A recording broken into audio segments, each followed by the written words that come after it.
आता मी तुम्हाला एक सिनॅरिओ सांगतो की तुम्ही समजा एका बिल्डिंगमध्ये फ्लॅट विकत घेतला.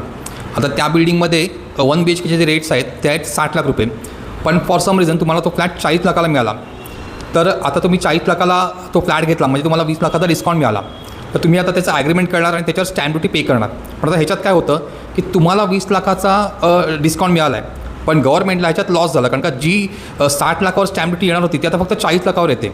मग हे नको होईला, गव्हर्नमेंटचा लॉस नको होईला म्हणून गव्हर्नमेंटने काय केलं आहे की प्रत्येक एरिया वाईज किंवा प्रत्येक लोकॅलिटी वाईज ना एक रेट फिक्स केला आहे की तुम्ही घर कितीला पण विकत घ्या, पण तुम्ही जी स्टॅम्प ड्युटी पे करतात तो जो रेट आहे तो फिक्स राहणार की एवढ्या रेटवर तुम्हाला ती स्टॅम्प ड्युटी पे करायचीच आहे.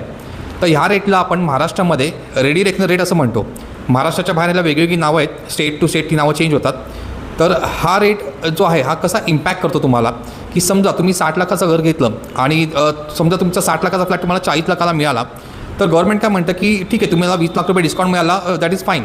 पण तुम्ही ज्या लोकॅलिटीमध्ये राहताय त्या लोकॅलिटीमध्ये गव्हर्नमेंटचा जो हा रेडी रेकनर रेट आहे हा काय हा 5,000 रुपये पर स्क्वेअर फीट असा आहे, आणि तुम्ही जे घर विकत घेतलं आहे ते 1000 स्क्वेअर फीट बिल्टअप आहे.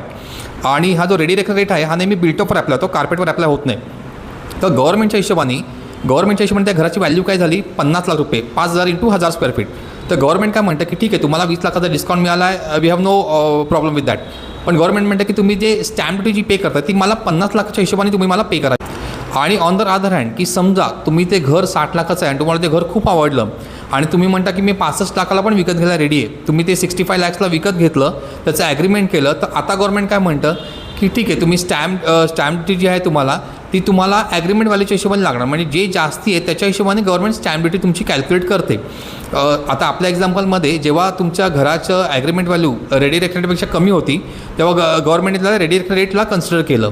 आणि ज्या सिनारिओमध्ये की तुमचं ॲग्रीमेंट व्हॅल्यू जास्ती आहे तिथे गव्हर्नमेंटने ॲग्रीमेंट व्हॅल्यूला कन्सिडर केलं.